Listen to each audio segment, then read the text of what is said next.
Jadi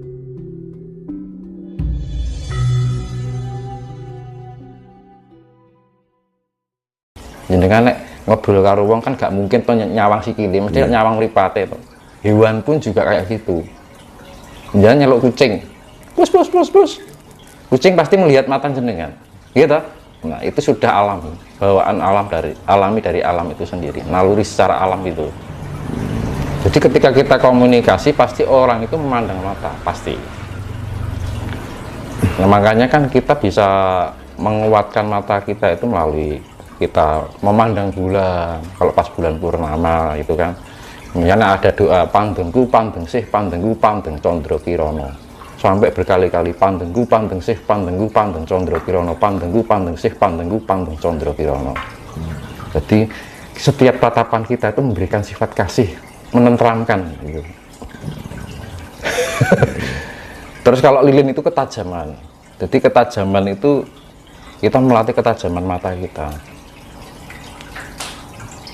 gitu. Terus matahari juga mas, kekuatan ketika kita melatih mata, meningkatkan frekuensi mata kita ketika jam 12 malam siang hari, pertengahan siang itu lihat matahari ini, itu enggak biar enggak suilo, tapi jangan lama-lama.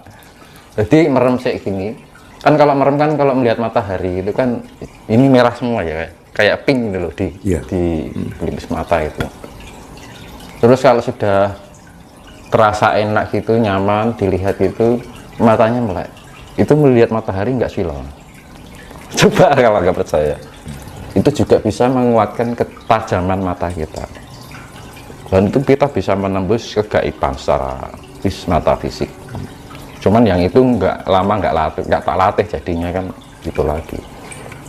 Dulu aku sering latih kayak gitu kan, memang tubuh fisik seperti itu mas, kalau nggak dilatih pudar, tetapi kalau non fisik ya semakin berkembang. Jadi kayak wong fitness lah, wong fitness nek suwe larak di pelatih terus ya sesuai tambah merdeka. Lah bedanya fisik dan non fisik seperti itu melatihnya, karena ini kan bagian mata fisik, kalau nggak dilatih ya pudar, maksudnya nggak tajam seperti dulu. Pelaku dulu main lilin tak pandangi gitu di kegelapan ya, cuman gini kadang sampai merebes ya. Terus kadang bulan, kalau bulan masih ya, bulan itu sifatnya memberikan pancaran kasih sayang. Jadi ketika orang melihat itu ada unsur simpatik, ada daya magnetika tersendiri gitu, menarik gitu loh. Orang bosen yang gitu. Terus itu juga bisa buat lawan jenis. Wong wedok diingetin jadi seneng. Mas, ini kita kembali ke Merapi tadi mas. Tanah Jawa ini kan leluhurnya kan banyak, bahkan bisa dibilang sakti-sakti kan orangnya. Nah, iya. Ketika Merapi ya kan mau meletus, ada gempa di Laut Selatan dan lain sebagainya. Nah, padahal kan leluhur Jawa ini kan banyak. Nah, apa enggak ada semacam negosiasi lah antara leluhur sama seperti penunggu Merapi? Karena gini loh mas, hukum alam itu kan hukum imbal balik ya mas. Iya. Hukum feedback, hukum cermin. Jadi seberapa besar dan kecilnya aktivitas alam ini, bahkan mungkin Merapi juga, itu tergantung bagaimana manusianya sendiri juga yang tinggal di permukaan bumi ini. Gitu. Dan selama manusianya itu masih melakukan aktivitas yang mungkin merugikan untuk alam itu sendiri, ya alam akan melakukan sebanding dengan apa yang dilakukan oleh manusia. Kan gitu mas. Hukum imbal balik seperti itu. Jadi kalau saya itu sifatnya memaklumi, karena ketika kita berhadapan dengan alam, kita sifatnya memaklumi. Itu bagian dari penyelarasan kita terhadap alam. Karena yang diperlukan manusia, alam itu terhadap manusia itu perlunya adanya penyelarasan. Ya, zaman sekarang kan antara alam dan manusia kan sudah nggak sinkron. Betul.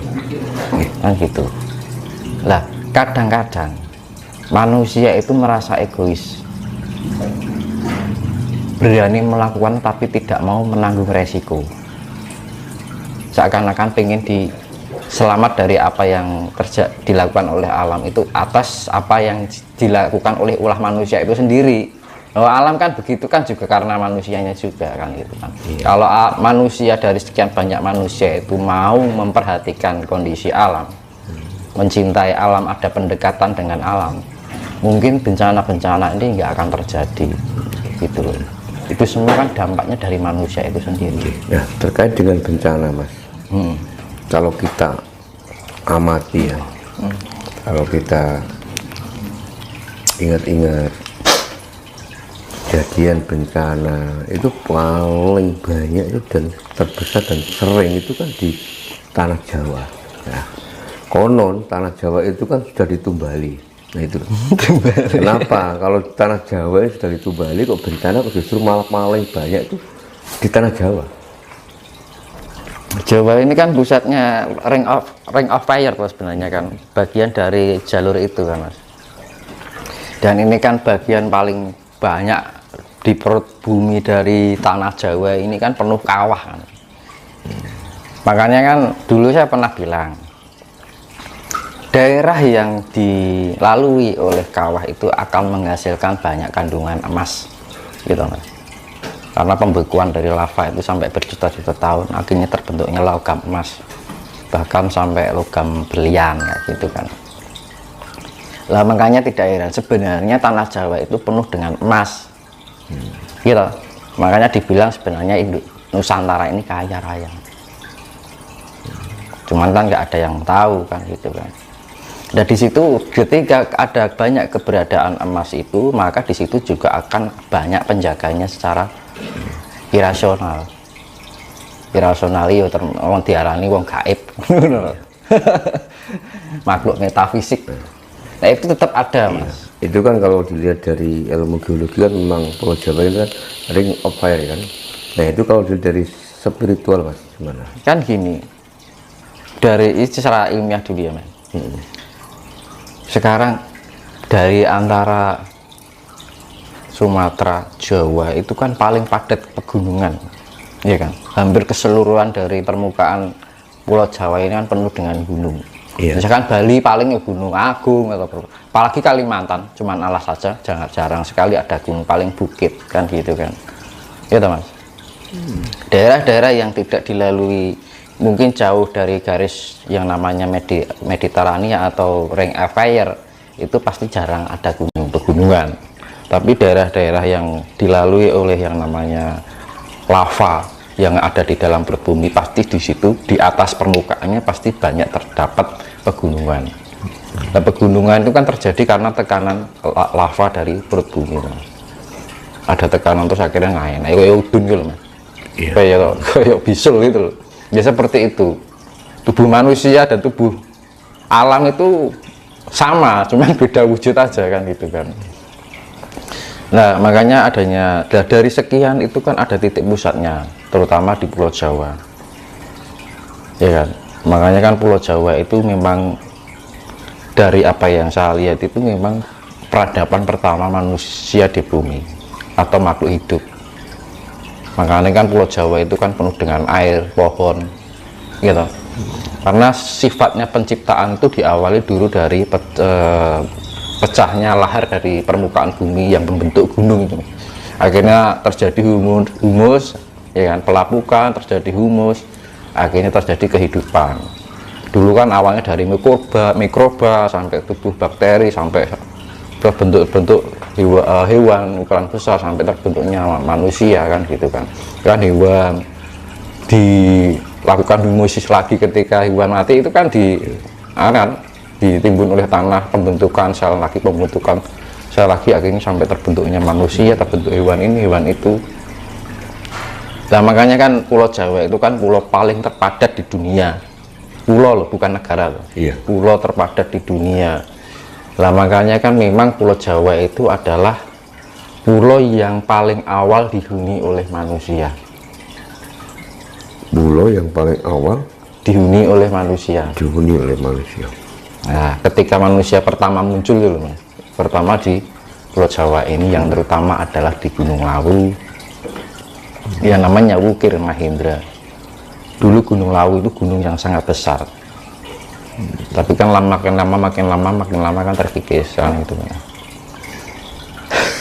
Jadi, Makanya kan ditemukan daerah Trinil, Sangiran, ya kan itu kan terkenal di seluruh dunia.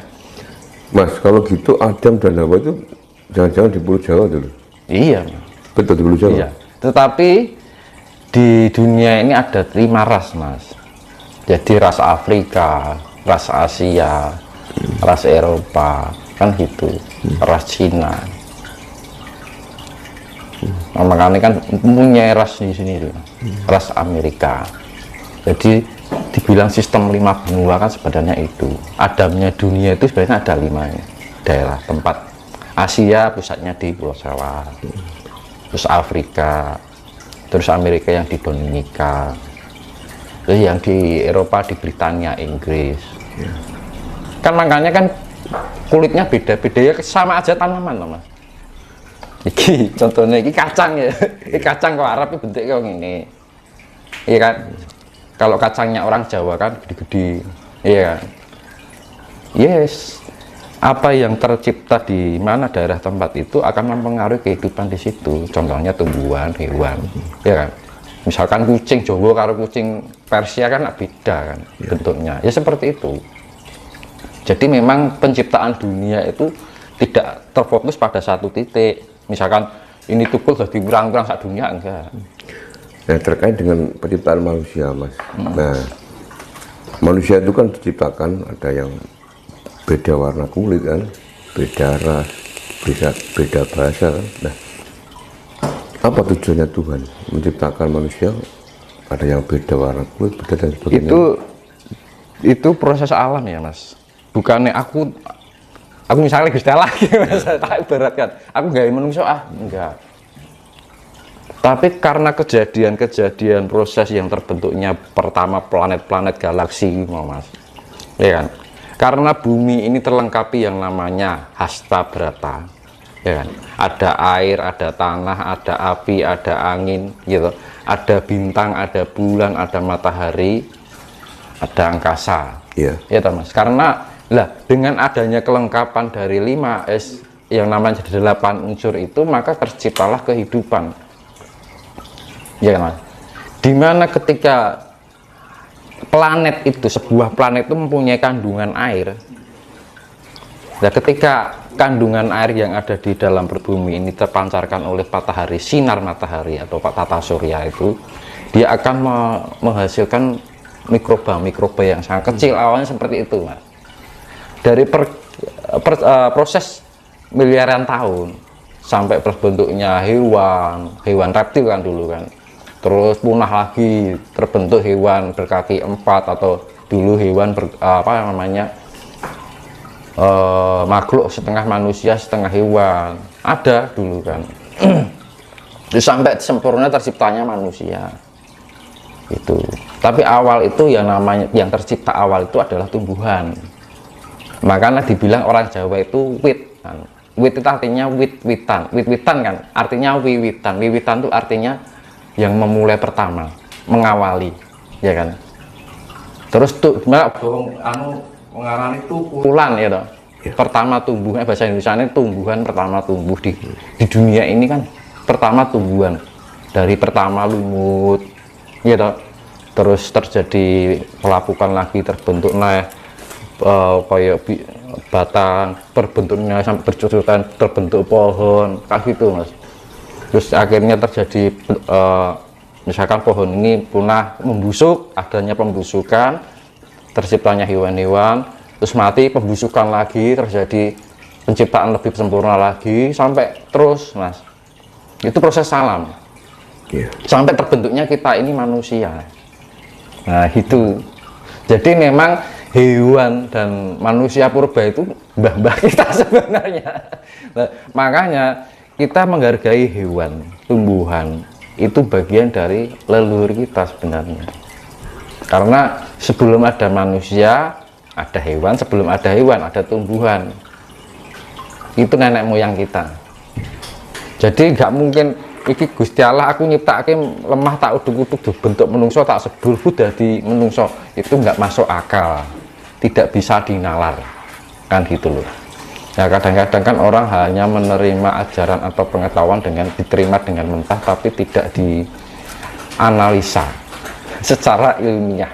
Kita kan mempunyai otak untuk bisa berpikir lebih rasional, lebih bisa melogikakan segala sesuatu. Terbentuknya proses kehidupan itu dari awal pertama kehidupan sampai proses penyempurnaan pembentukan sampai terciptalah manusia ini. Nah terciptanya manusia ini ya akhirnya berdampak pada kerusakan alam.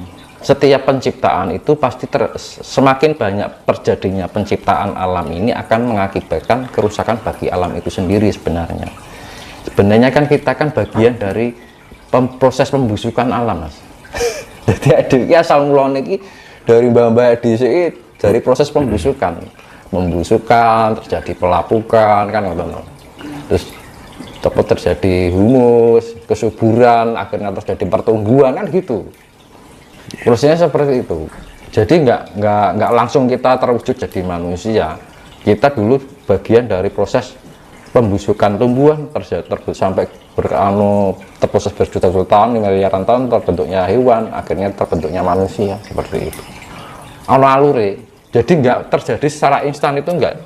Jadi kalau dibilang kenapa manusia Tuhan menciptakan manusia enggak, itu karena terjadi karena proses. Berarti intinya Tuhan